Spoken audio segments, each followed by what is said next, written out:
Breaking news में आप सभी का स्वागत है। मैं हूं आपके साथ हिमानी कटारिया। बुलेटिन की शुरुआत करेंगे और खबरों का विस्तार से अब रुख करेंगे।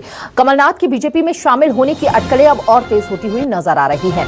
आज पीएम मोदी और अमित शाह से मुलाकात कर सकते हैं कमलनाथ। बीजेपी का अधिवेशन खत्म होने के बाद हो सकती है मुलाकात। कमलनाथ समर्थक कई नेता विधायक आज पहुंचेंगे दिल्ली। कमलनाथ के बीजेपी में जाने पर एमपी कांग्रेस में हो सकती है बड़ी टूट। 15 विधायक और 8 पूर्व विधायक समेत 2 महापौर हो सकते हैं शामिल। तो ये बड़ी जानकारी इस वक्त आपको दे रहे हैं। सियासी हलचल तेज होती हुई यहां पर नजर आ रही है। ऐसे में कई बयानबाजी भी अब तेज होती हुई नजर आ रही है, जहां पर कांग्रेस के तमाम दिग्गज नेता इस बात को लेकर स्वस्थ हैं कि कमलनाथ कहीं नहीं जाएंगे, लेकिन वहीं बीजेपी के तमाम नेता जो हैं स्वागत करते हुए चाहे सोशल मीडिया पर या फिर अपने बयानों के जरिए नजर आ रहे हैं। ऐसी कोई बात होगी, सबसे पहले मैं आप लोगों को ही कहूंगा। आप इनकार नहीं कर रहे सर, आप इनकार नहीं कर रहे। मैं तो कह रहा हूँ, इनकार की बात नहीं है, ये आप लोग कह रहे हैं, आप लोग एक्साइट हो रहे हैं। मैंने कहा मैं तो एक्साइट नहीं हूँ इस तरफ या उस तरफ। पर बात यह है कि अगर ऐसी कोई बात होगी, मैं आप सबको सबसे पहले खबर करूंगा। राजनीतिक यात्रा में कमलनाथ जी की पिछले 7 साल से वो मध्य प्रदेश की कांग्रेस पार्टी के मुखिया के तौर पे हम सब कांग्रेस के कार्यकर्ताओं के साथ कंधे से कंधा मिलाकर हर परिस्थिति में सुख में, अच्छे में और बुरे में पूरी दृढ़ता से कांग्रेस के विचार को आत्मसात करके विपक्ष की भूमिका निभाते हुए निडरता से अपना कार्य करते रहे। जो खबरें हैं निराधार हैं। कोई किसी प्रकार की वो भावना कभी सपने में आप सोच सकते हो कि इंदिरा जी का तीसरा बेटा कांग्रेस छोड़ सकता है? और इन्हीं अटकलों के बीच दिल्ली पहुंचते ही कमलनाथ ने बड़ा बयान दिया है। क्या कहा है उन्होंने, सुनाते हैं।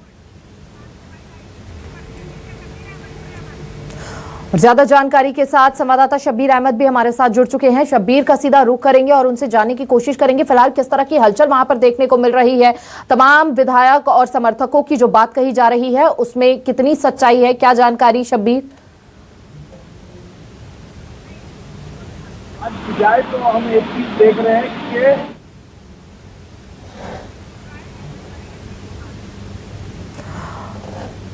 तो फिलहाल तकनीकी कारणों के चलते संपर्क टूट गया है, लेकिन आपको बता दें कि कमलनाथ के बीजेपी में शामिल होने की अटकलें अब और तेज होती हुई नजर आ रही है। जानकारी ये भी सामने आ रही है कि तमाम विधायक और समर्थक आज दिल्ली पहुंच सकते हैं और ऐसा अगर होता है तो बड़ी टूट की आशंका यहां पर कांग्रेस के अंदर देखने को मिल सकती है।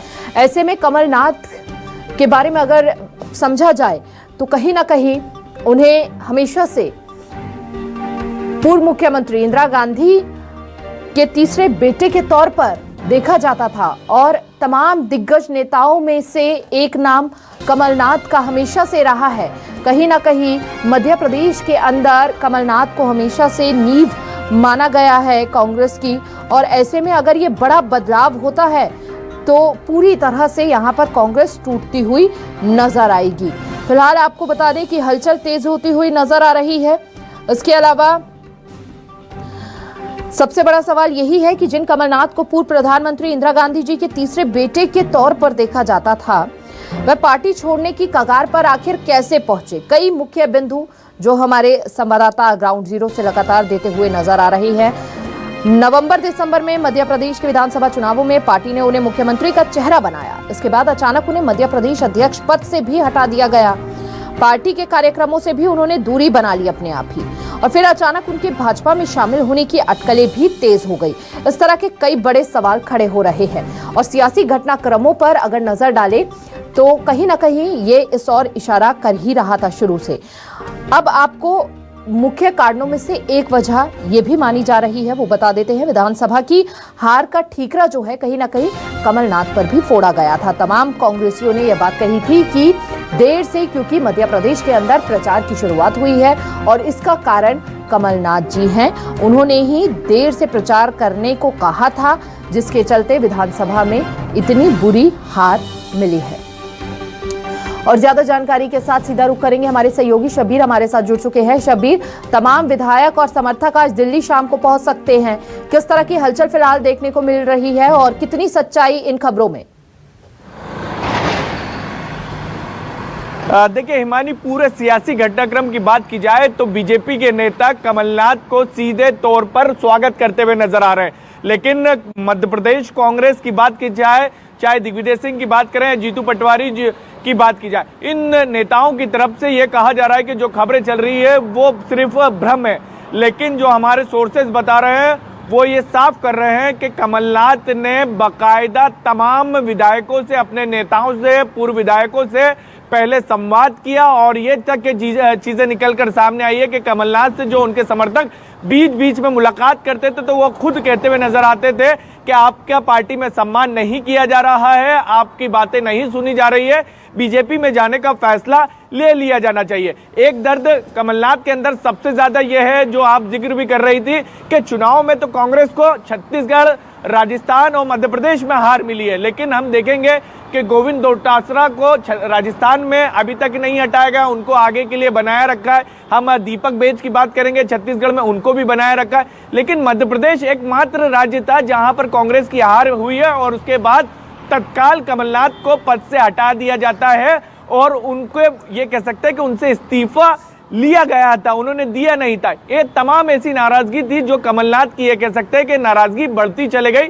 और हम सबको पता है कि राज्यसभा चुनाव को लेकर किस तरीके से उनकी तरफ से कहा गया था, जो सोनिया गांधी से हिमानी उनकी मुलाकात हुई थी कि वो राज्यसभा जाना चाहते हैं, मध्य प्रदेश की सियासत में सक्रिय नहीं होना चाहते हैं। इसके साथ साथ एक चीज और देखने को मिल रही थी, तमाम जितनी भी कमेटियां बनाई जाती थी उसके अंदर पिछले 6 साल के अंदर हमने देखा था कि जब वो पीसीसी चीफ थे उस दरमियान उनका तमाम कमेटियों में महत्व होता था, लेकिन हम लोकसभा चुनाव के लेकर जितनी कमेटियां बनाई गई थी उसमें रखा तो गया था, लेकिन देखिए ये भी कहा जा रहा था कि कमलनाथ शुरू से ही केंद्र की राजनीति में रहना चाहते थे।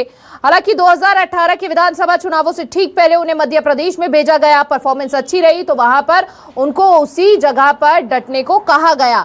लेकिन यहाँ पर यह समझना जरूरी है कि क्या शुरू से ही केंद्र की राजनीति में सक्रिय रहना चाहते थे चूंकि कमलनाथ, और ऐसे में मध्य प्रदेश में वो फंस गए, इन उलझनों में वो फंस गए, इसीलिए कहीं ना कहीं अब ये रुख इख्तियार कर सकते हैं। देखिए 2013 तक की बात की जाए, 2014 तक की बात की जाए, जब तक कांग्रेस की दिल्ली में सरकार थी, केंद्र की सरकार थी, तो कमलनाथ को दिल्ली ज्यादा पसंद था। ये हम सब ने देखा, मध्य प्रदेश की सियासत में वो सक्रिय नहीं होते थे। लेकिन 14 के बाद जब सरकार गई और फिर 2018 में विधानसभा के चुनाव थे, तो चुनाव के 6 महीने पहले अरुण यादव, उस वक्त के तत्कालीन पीसीसी चीफ अरुण यादव को हटाया जाता है और उसके बाद कमलनाथ को प्रदेश अध्यक्ष बनाया जाता है, क्योंकि दिल्ली में कुछ बचा नहीं था, वहां पर सरकार थी नहीं, तो मध्य प्रदेश में कमलनाथ सक्रिय हो। और उसके बाद 15 साल बाद मध्य प्रदेश में कांग्रेस की सरकार बनती है, लेकिन मात्र 15 महीने के अंदर सरकार गिर जाती है। फिर 2020 के आसपास चुनाव होते हैं, बाई इलेक्शन, और उम्मीद थी कमलनाथ को कि सत्ता वापसी होगी, लेकिन हुआ पूरी तरीके से उलट। बाई इलेक्शन में कांग्रेस को हार हुई और हारने के बाद हम सबको पता है कि फिर कांग्रेस विपक्ष में रही है। लेकिन उस वक्त कमलनाथ को यह आलाकमान की तरफ से ऑफर भी था, जो उस वक्त खबरें चली थी कि उनको राष्ट्रीय अध्यक्ष बनाने का ये कहा गया था कि आप मध्य प्रदेश से दिल्ली की सियासत में वापस आ जाइए, आपकी दिल्ली में ज्यादा जरूरत है। लेकिन उस वक्त भी कमलनाथ की तरफ देखिए, भले ही फिलहाल की विधानसभा के चुनावों के नतीजों पर अगर गौर फरमाया जाए तो कहीं ना कहीं कांग्रेस जो है बुरी हालत में देखी गई। मध्य प्रदेश के अंदर एक अलग जगह छिंदवाड़ा में जो अपना गढ़ बनाया वो कमलनाथ थे। अब ऐसे में उस गढ़ को भी खोती हुई कांग्रेस नजर आएगी अगर इस तरह की परिस्थितियां बनती है। यहां पर कांग्रेस के लिए बड़ी हार के तौर पर इसे देखा जा रहा है। एक तो नाराजगी दूर नहीं कर पाए, उसके बाद एक बड़ी टूट की आशंका, ज्योतिरादित्य सिंधिया वाला पूरा जो प्रोसीजर है, क्राइटेरिया है, वो एक बार फिर से वही तस्वीर बनती हुई नजर आ रही है। बहुत बहुत शुक्रिया शब्बीर आपका तमाम जानकारी साझा करने के लिए।